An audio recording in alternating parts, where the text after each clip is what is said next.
Only an idiot can be an atheist. You keep using the word. I do not think it means what you think it means.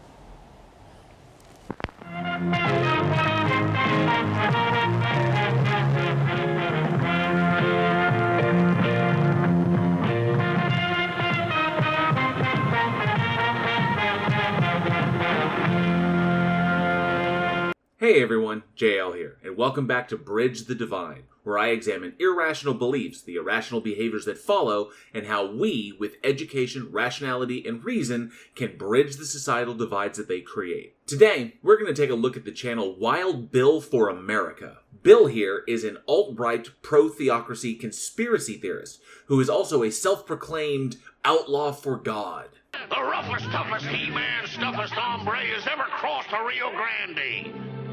And I ain't no mamby-pamby. He runs the Outlaws Chapel, and generally spends his time making a fool of himself going on live streams and tackling subjects that he knows very little about. In this particular video, Bill, seen here looking like the red state version of Steve McRae, claims that atheists don't understand and often misuse science against Christians. And before we begin, I must point out the irony of Bill here wearing a Black Robe Regiment patch on his cut, while simultaneously espousing his fundamentalist religious views. That particular phrase, Black Robe Regiment, began as an epithet coined during the American Revolution by British pamphleteers. These propagandists had hoped to counter the American message of personal liberty through revolution by disparaging the colonists as religious fanatics whipped into a seditious frenzy by a conspiracy of militant, politicized religious leaders. That being said, take it away, Billy Boy. Only an idiot can be an atheist. Those are the words of Nobel Prize-winning chemist Christian Anfinsen.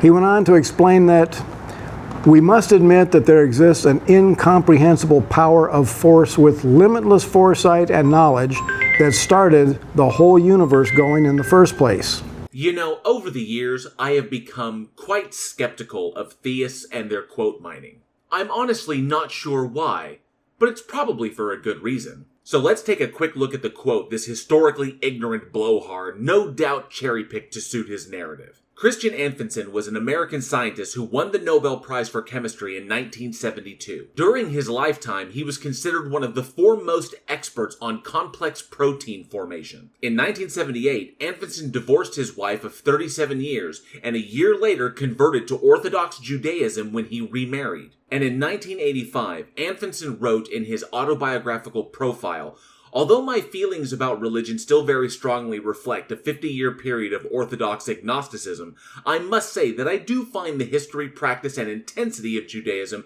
an extremely interesting philosophical package." Now, the quote that this Steve McRae from The Loneliest Universe was citing comes from a 1992 book called Cosmos, Bios, Theos by Henry Margenau. The book was a compilation of responses from 60 prominent scientists around the world regarding questions about the origin of life and the universe. And it did not surprise me to find out that this Dollar Tree son of anarchy didn't actually present the entire picture that Anfinsen was painting. The rest of the quote that he conveniently left out goes as follows. Such a process may have occurred many times earlier, and indeed must have, and will very likely occur again in the future.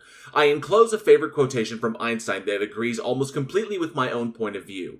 Einstein himself once said that the most beautiful and most profound emotion we can experience is the sensation of the mystical. It is the power of all true science.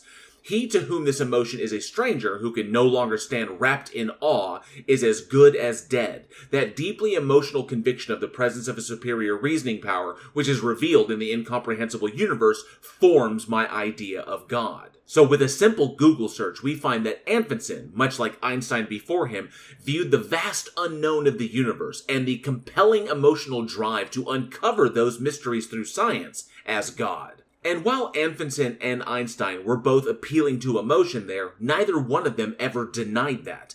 I, as an atheist, can respect their opinions regarding science and religion because That's what they were. They were their opinions. So just because Anfinsen was the Walter White of the 1970s doesn't mean that he is an authority when it comes to determining the existence or lack of existence of a god. So it's no wonder that this alt-right camp counselor left out the full context of the quote, because once examined, we see that it was nothing more than an appeal to false authority fallacy.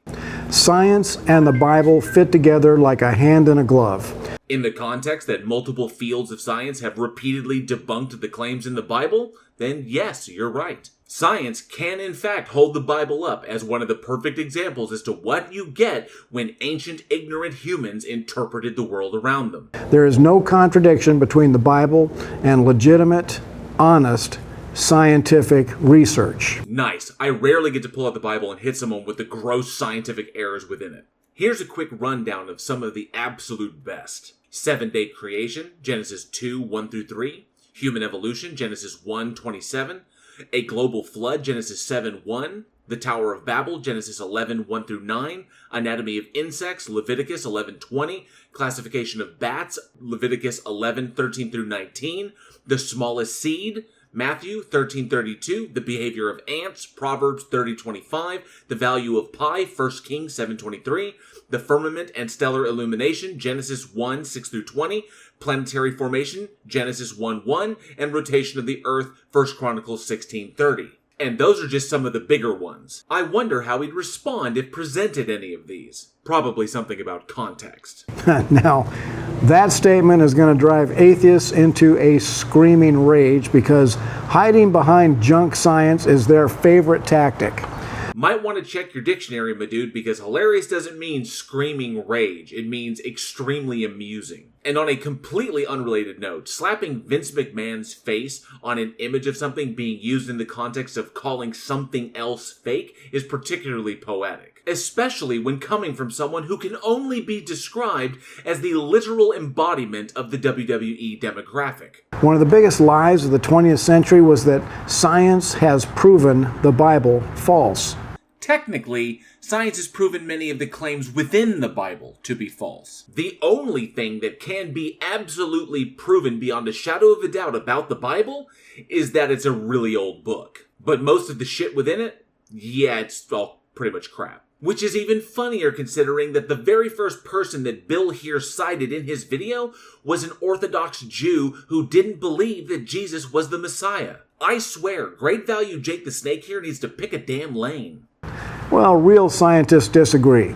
Lord William Kelvin, one of the greatest scientists of all time, said this: "If you study science deep enough and long enough, it will force you to believe in God." We don't really need to dive into the history of the legendary scientist William Thomson, 1st Baron Kelvin. Most everyone who is even slightly scientifically literate knows who he is and what unit of temperature bears his name. However, it must be pointed out that Thomson was a lifelong devout Christian, someone for whom chapel attendance was a daily routine. He readily admitted that his personal faith informed his scientific work, and he did so in his address to the annual meeting of the Christian Evidence Society in 1889. And given that we're talking about someone who also once thought that X-rays were a hoax, believed that airplanes would never fly because they were heavier than air, and that the Earth only had 400 years of oxygen left on it, I think it's best concluded that this is nothing more than another appeal to false authority fallacy. Glass of water? Even Charles Darwin, the scientist most often associated with atheism, said this: "The question of whether there exists a creator and ruler of the universe has been answered in the affirmative by some of the highest intellectuals that have ever existed." Darwin is not associated with atheism in this context. This is another classic Christian apologist trope, because for some reason these apologist clown shoes can't seem to grasp the concept that intellectually honest atheists don't run around citing century-old science. Christian apologists do this because the theory of evolution demonstrates how the special creation event in the Bible didn't happen. So Bill literally just cited the father of evolutionary biology whose primary discovery did what he just claimed science had never done. Also, much of what Darwin presented has been vastly corrected and improved upon because that's what science does. We do not look to Darwin as some unshakable pillar of atheism. We look to him as the very early foundation of evolutionary biology. Not to mention that Darwin's preliminary understanding of evolution shook his faith to its core. And this quote, taken from Darwin's 1871 book, The Descent of Man, is just an appeal to popularity. Just because the smartest minds around at the turn of the 20th century believed in a god, doesn't mean there is one. And many of those great minds actually disagreed on what the concept of God entailed. And I'll tell you something else, Bill. Not all of those great minds could simultaneously be right, but they sure as hell could simultaneously be wrong.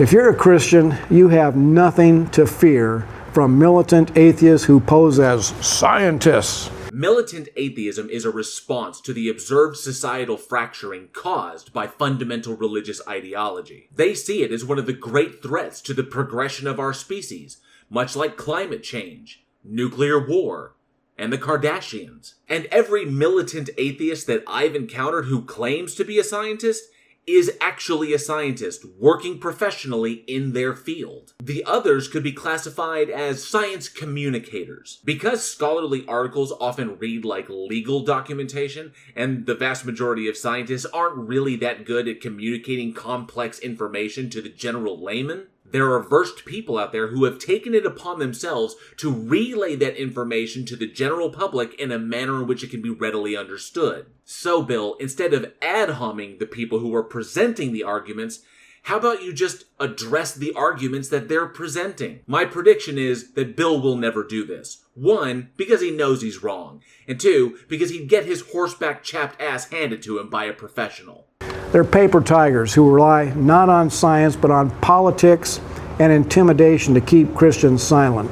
Demonstrating how a Christian is wrong about science or how the Bible makes claims that are demonstrably false is not intimidation. Obvious Christian persecution complex is obvious. If indeed science had proven the Bible wrong, which it has. In fact, Bill himself cited a scientist whose work did that. The militant atheists would be excited to present that evidence alongside the biblical evidence so they could show the whole world that they had defeated Christianity. But that is not what they do.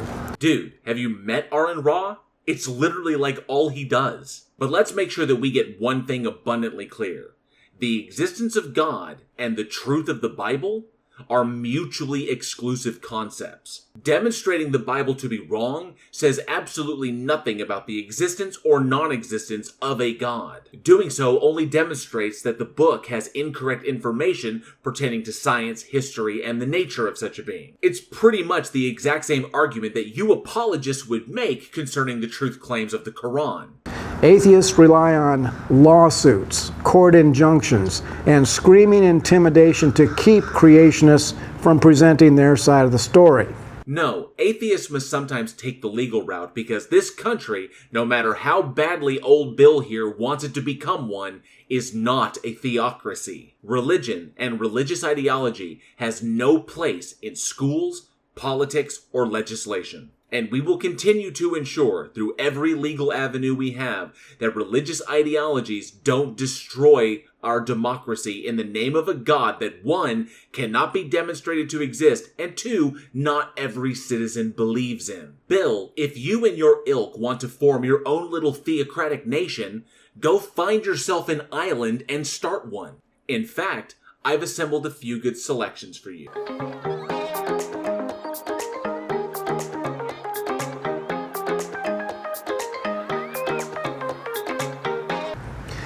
Another big lie they tell is that 90% of all scientists are atheists.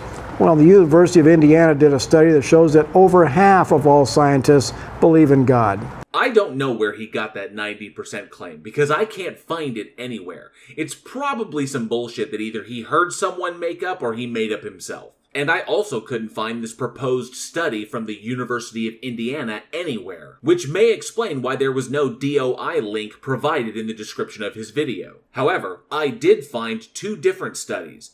The first from the Pew Research Center in 2009, and the second from Rice University in 2015, neither of which claimed that 90% of scientists are atheists. But they did both conclude two interesting bits of information. One, that the ratio of religious scientists to religious public varies widely from country to country, and two, that the vast majority of religious scientists approach religion not from a truth perspective, but solely from a cultural perspective. But here in America, as found by the Pew Research Center in 2009, scientists are roughly half as likely as the general public to believe in a god or a higher power. In actuality, 33% of scientists said they believed in a god, 18% said they believed in a universal spirit or higher power, and 41% identified as atheists. If you really want to supercharge your faith, then read the stories of the greatest scientific minds in world history who were firm believers in God and the Bible. Two problems with that, Billy-nilly. The first is that all of the sources Bill wants his audience to read are scientists whose work dates back to a time when female hysteria was routinely treated with leeches. So this would do nothing except keep his audience scientifically illiterate. The second is that if Bill's audience only ever reads Christian-backed literature and science, then they won't have all the information they need to form an intellectually honest conclusion for themselves. That both of these tactics fall squarely within the bite model should be readily apparent. So once again, Bill here demonstrates himself to be another Christian fundy, screwing up science, cherry-picking quotes, and pushing for the cult mentality of Christianity. So I guess old Billy Boy here is in fact an outlaw. An antisocial outlaw running from the long arm of reason, rationality, and intellectual honesty. Thank you all for watching. I hope you enjoyed the video. And if you did, please like, share, and subscribe. And hit that bell for notifications. And be sure to leave a comment below. I love reading your responses, and those interactions help with the dreaded algorithm. Don't forget, June is Alzheimer's Awareness Month. A link on how you can help support efforts against this terrifying disease is down in the description below. And if you love scary movies, check out me and my filmmaker friends over at the Week in Horror podcast, now in our 3rd season. Everything you need to become a channel member here, get yourself some official Bridge the Divide swag, or support the podcast is in the description below. Once again, thank you all so much for your continued support. And as always, be safe, be excellent to each other, and together, we can bridge the divide.